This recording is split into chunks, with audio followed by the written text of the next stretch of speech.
Em poucas horas, o jovem oficial chegou ao quartel do general G, que encontrou jantando com seu estado-maior. "Trago-lhe minha cabeça!" exclamou o chefe de batalhão, aparecendo pálido e desfeito. Sentou-se e contou sua terrível aventura. Um silêncio assustador acolheu seu relato. "Acho-o mais infeliz do que criminoso", respondeu enfim o terrível general.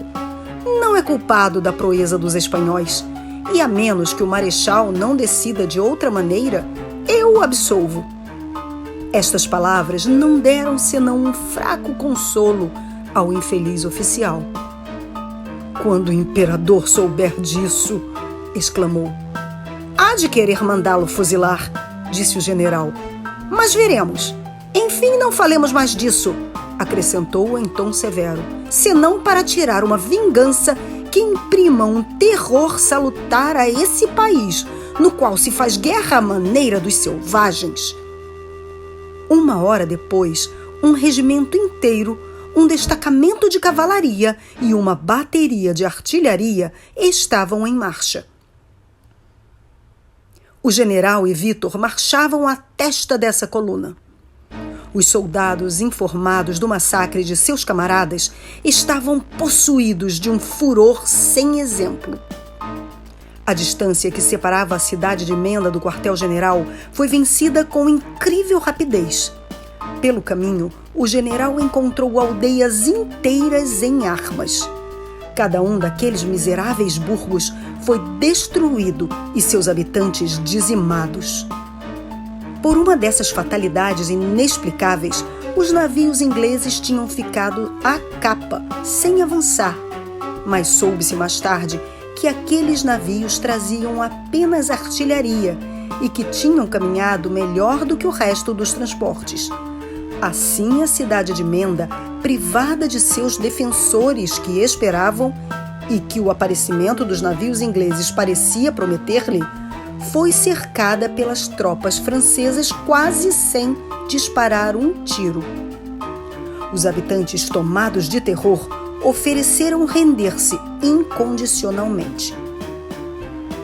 Por uma dessas dedicações que não foram raras na península, que Menda seria talvez entregue às chamas e a população inteira passada a fio de espada, propusera denunciar-se eles mesmos ao general.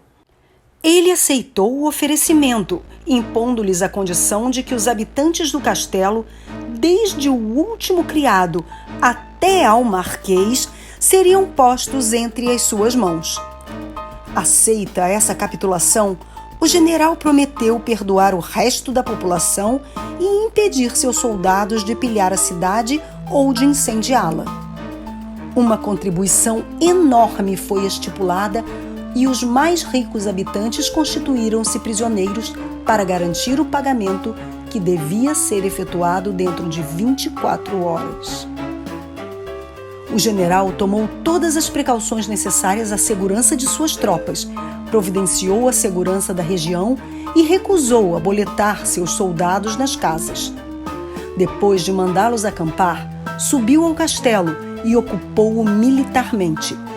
Os membros da família Leganei e os criados foram cuidadosamente guardados à vista, manietados e fechados no salão onde tivera lugar o baile. Das janelas daquele salão, podia-se facilmente abranger o terraço que dominava a cidade. O Estado-Maior estabeleceu-se em uma galeria contígua, onde o general reuniu primeiro um conselho para decidir que medidas tomar a fim de impedir o desembarque. Depois de ter despachado um ajudante de campo ao marechal Ney, ordenado o estabelecimento de baterias na costa, o general e seu Estado-Maior ocuparam-se dos prisioneiros. 200 espanhóis que os habitantes tinham entregado foram imediatamente fuzilados no terraço. Depois dessa execução militar, o general mandou erguer no terraço tantas forças quantas pessoas havia no salão do castelo e deu ordem para chamarem o carrasco da cidade. Vítor Marchand aproveitou esse tempo para ir visitar os prisioneiros. Voltou logo para junto do general. Acorro, disse-lhe com voz comovida, para pedir-lhe graças. O senhor? Respondeu o general em tom de amarga ironia. Ai de mim, prosseguiu Vítor, peço tristes graças.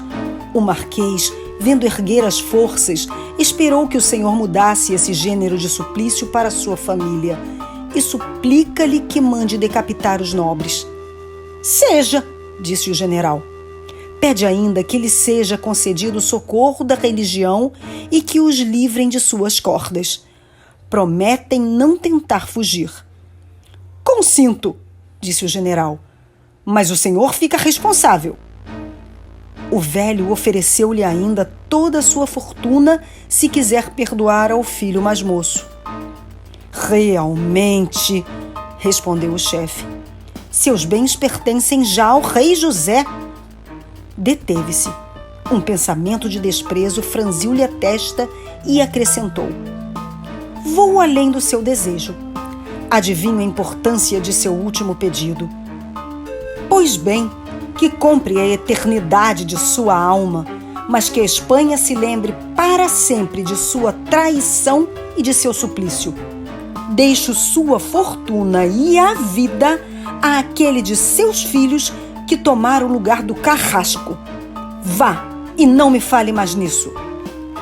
O jantar estava servido. Os oficiais abancados satisfaziam um apetite que o cansaço espicaçara. Um só dentre eles, Vítor Marchand, faltava ao festim.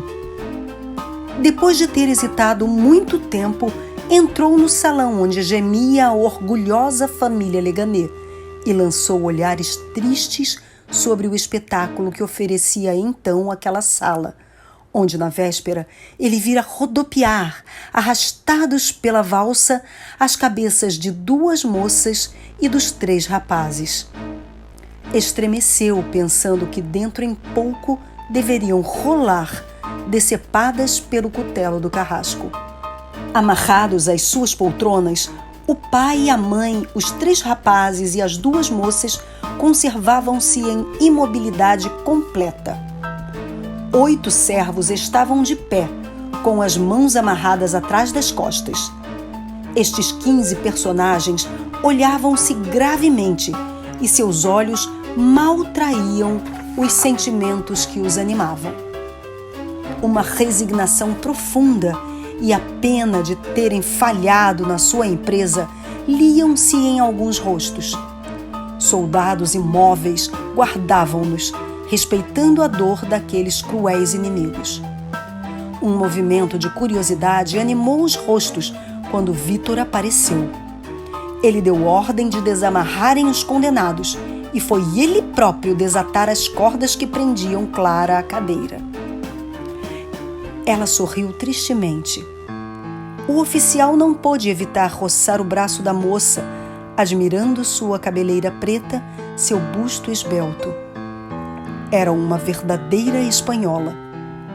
Tinha a pele espanhola, os olhos espanhóis, longas pestanas curvas e as pupilas mais negras do que as asas de um corvo. Conseguiu? Perguntou-lhe ela, dirigindo-lhe um desses sorrisos fúnebres, onde ainda assim se sente a mocidade. Vítor não pôde deixar de gemer. Olhou um por um os 3 irmãos de Clara. E era o mais velho, tinha 30 anos. Pequeno, bastante mal feito, o ar altivo e desdenhoso, não lhe faltava certa nobreza nas maneiras e não parecia estranho a essa delicadeza de sentimentos que tornou outrora tão célebre a galanteria espanhola. Chamava-se Juanito. O segundo, Felipe, teria cerca de 25 anos. Parecia-se com Clara. O último tinha 8 anos. Um pintor teria achado nos traços de Manuel um pouco dessa constância romana que Davi emprestou às crianças nas suas páginas republicanas.